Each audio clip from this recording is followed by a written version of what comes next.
दोस्तों, क्या होगा अगर मैं आपसे कहूं कि एक ही इंसान अपने बचपन में भगवान श्री कृष्ण बना और कई साल बाद उसी मंदिर की दीवार पर उसे कंस बनाया गया। क्या यह संभव है? क्या कोई मासूम सा बच्चा जो भगवान जैसा दिखाई देता था समय के साथ इतना बदल सकता है कि लोग उसके चेहरे में राक्षस कंस देखने लगे?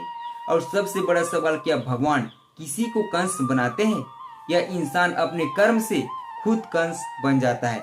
आज की यह कहानी सिर्फ एक चित्रकार की कहानी नहीं है, यह हर उस इंसान की कहानी है जो जन्म तो भगवान की तरह मासूम लेकर आता है, लेकिन जीवन के फैसले उसे भगवान भी बना सकता है और राक्षस भी। अगर आपको भी भगवान श्री कृष्ण पर विश्वास है तो वीडियो शुरू करने से पहले कमेंट में प्रेम से लिखिएगा राधे राधे, और वीडियो को अभी लाइक कर दीजिए, क्योंकि आज की यह कहानी शायद आपके जीवन को देखने का नजरिया बदल दे। एक छोटा सा गांव और एक बड़ा सपना। बहुत समय पहले एक छोटा सा गांव था। गांव छोटा जरूर था, लेकिन वहाँ के लोग के दिल में बहुत बड़े थे। गांव के बीच बीच एक प्राचीन श्री कृष्ण मंदिर था। सुबह होते ही घंटियों की आवाज, शंख की ध्वनि और राधे राधे नाम पूरे गांव में भक्ति से डूबता था। उसी गांव में रहता था एक छोटा सा बालक, उम्र मुश्किल से 13 से 14 साल, लेकिन भगवान ने उसे एक अनोखा वरदान दिया। उसके हाथों में ऐसा जादू था, वह जब भी किसी सफेद दीवार पर रंग लगाता तो ऐसा लगता मानो चित्र अभी बोल पड़ेगा।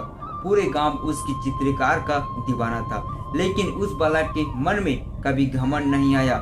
हर चित्र बनाने से पहले वह मंदिर जाता, श्री कृष्ण चरणों में प्रणाम करता और कहता, हे ठाकुर, आज भी मेरी हाथों से वही बनवाना जो आपको पसंद हो। एक दिन मंदिर के पुजारी ने उस बालक को बुलाता है। मुस्कुराते हुए कहता है, बेटा, तुम रोज मंदिर आते हो, भगवान के दर्शन करते हो और इतने ही सुंदर चित्रकार भी करते हो। क्या तुम हमारे मंदिर के लिए एक ऐसा चित्र बना सकते हो जिससे देखकर हर आने वाला भक्त को जीवन में सीख मिले? बालक बिना सोचे हाथ जोड़कर बोला, यह तो मेरे लिए सौभाग्य होगा पंडित जी बोले, तो क्या बनाओगे? बालक कुछ देर श्री कृष्ण की मूर्ति को देख रहा था, फिर धीरे से बोला, मैं कंस बंध का चित्र बनाऊंगा, जहाँ एक तरफ धर्म होगा और दूसरी तरफ अहंकार। पंडित जी की आंख से चमक आ गई। उन्होंने कहा, यह चित्र हर आने वाला इंसान को सिखाएगा कि अंत में सत्य ही जीतता है। लेकिन चित्रकार ने एक शर्त रख दी। वह बोला, पंडित जी, चित्र में बना दूंगा, लेकिन मुझे पहला एक ऐसा बालक चाहिए जिसे देखकर सच में लगे कि सामने नन्हे कान्हा बैठे हैं। अगले दिन पूरे गांव में खबर फैल गई। सभी माता पिता अपने बच्चों को मंदिर लेकर पहुंचे। एक एक बच्चे को चित्रकार ध्यान से देख रहा था। कोई सुंदर था, लेकिन उसकी आंख में वह मासूमियत नहीं थी।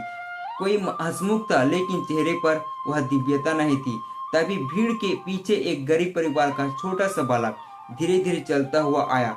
उसकी मुस्कान इतनी निर्मल थी कि चित्रकार उसे देखते ही कुछ पल के लिए खामोश हो गया। उसके बड़ी बड़ी आंख से ऐसे लग रहा था मानो उनमें पूरा वृंदावन बसता हो। चित्रकार धीरे से मुस्कुराया और बोला, पंडित जी, मुझे मेरे कृष्ण मिल गया। पूरा मंदिर उस बच्चे को देखने लगा। पंडित जी ने भी मन ही मन भगवान को धन्यवाद दिया। अब मंदिर के प्रांगण में एक बड़ी सफेद दीवार तैयार की गई। बच्चे को कृष्ण का वस्त्र पहनाया गया, सिर पर मोर का मुकुट, हाथ में बांसुरी, गले में बैजंती माला।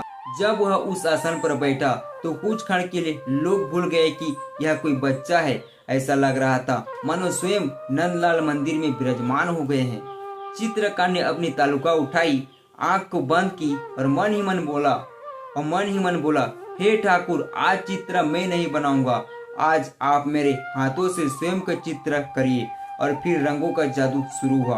कई दिनों की मेहनत के बाद भगवान श्री कृष्ण का चित्र लगभग पूरा हो चुका था। लेकिन उसी समय चित्रकार के पास शहर से एक ऐसा संदेश आया जिसने उसकी पूरी जिंदगी ही बदल दी।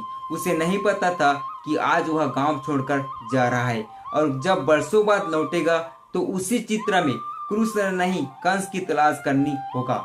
लेकिन क्या उसे पता था कि जिसे चेहरे को वह कंस बनाएगा, वह चेहरा देखकर उसके अपने ही हाथ कांप उठेंगे।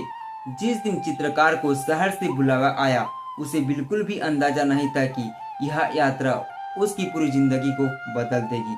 गांव छोड़ते समय वह एक बार मंदिर गया, भगवान श्री कृष्ण के चरणों में सिर झुकाया और पंडित जी से बोला, पंडित जी, बस कुछ ही दिन की बात है, मैं लौट कर आऊंगा और उस चित्र को पूरा कर दूंगा।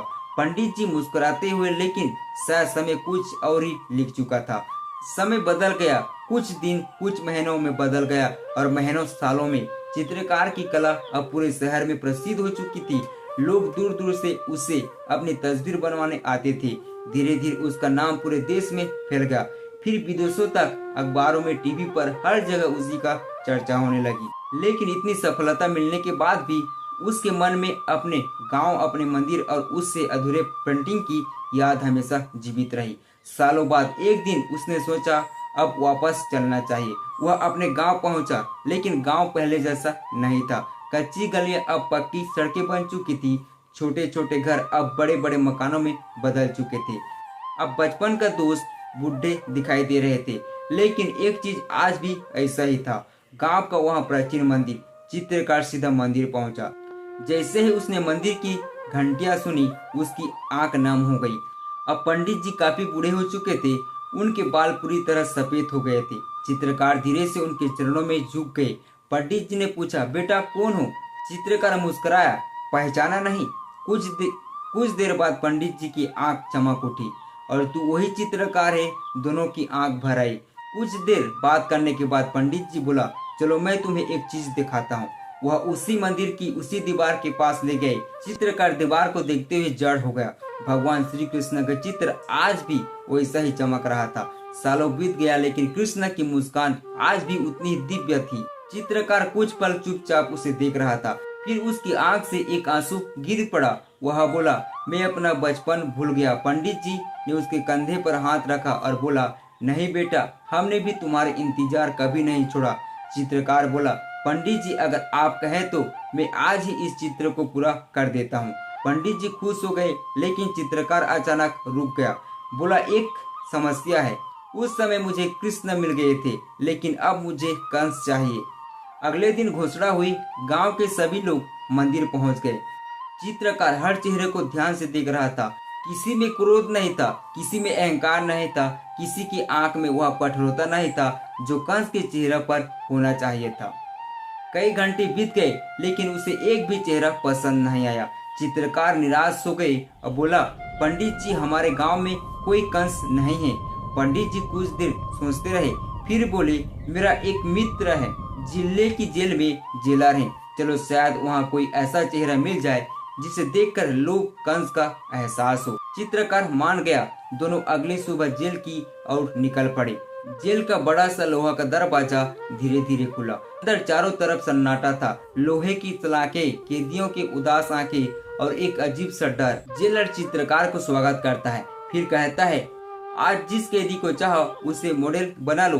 चित्रकार एक एक कैदी को देखने लगा। तभी एक कोने में बैठा एक लंबा, मजबूत, डरवाना चेहरा उसकी नजर में आ गया। उसकी आंख में पछतावा था, लेकिन चेहरे पर अपराध की गहरी छाप। चित्रकार धीरे से बोला, मुझे यही व्यक्ति चाहिए। जेलर उसे बाहर लेकर आए, लेकिन चित्रकार को क्या पता था कि अगले ही पल जो सच सामने आने वाला है वह उसकी पूरी जिंदगी बदल देगा।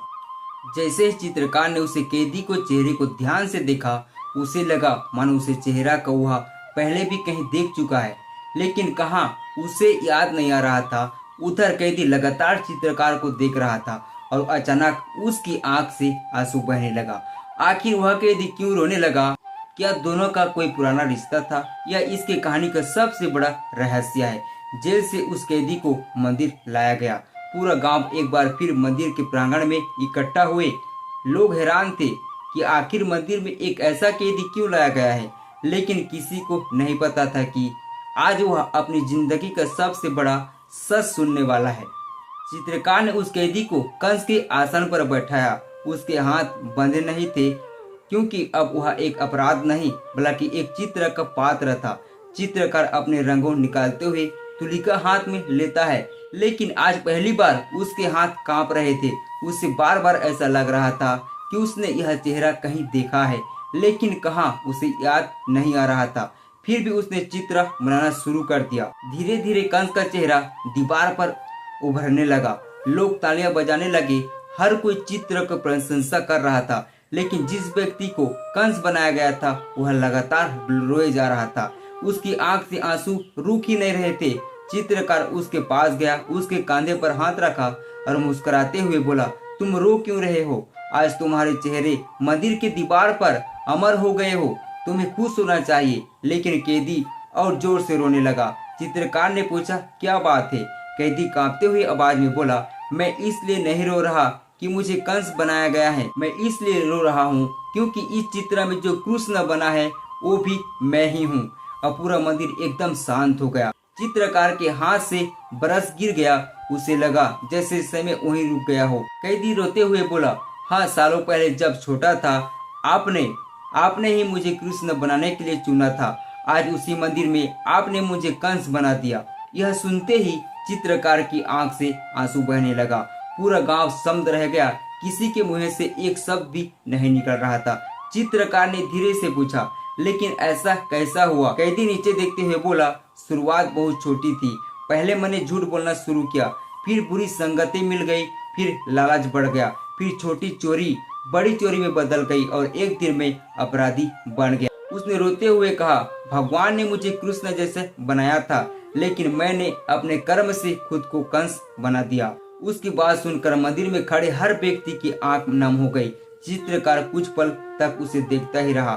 फिर उसने कंस की पेंटिंग के नीचे एक पंक्ति लिखी, मनुष्य जन्म से कृष्ण होता है, लेकिन कर्म उसे कृष्ण भी बना सकता है और कंस भी। उस दिन गांव वाले ने सिर्फ एक चित्र नहीं देखा, उन्होंने अपने भविष्य देखा। उन्होंने समझा कि कोई भी इंसान जन्म से बुरा नहीं होता। हम सब मासूम बनकर पैदा होते हैं, लेकिन हमारी संगत, हमारे निर्णय, हमारे कर्म तय करते हैं कि हम भगवान के रास्ते पर चलेंगे या कंस के।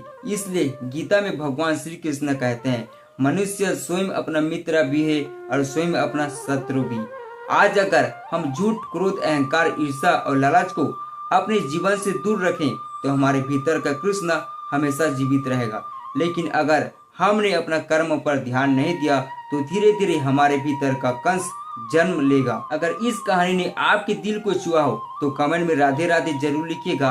और एक बात, आज सोने से पहले खुद से एक सवाल जरूर पूछिएगा, मेरे अंदर आज कृष्ण जाता है या कंस? अगर वीडियो पसंद आया हो तो लाइक जरूर करें, अपने परिवार के साथ शेयर करें और ऐसे दिल को छू लेने वाले अगर वीडियो देखना पसंद करते हैं तो हमारे अनकही जिंदगी 143 को सब्सक्राइब करें।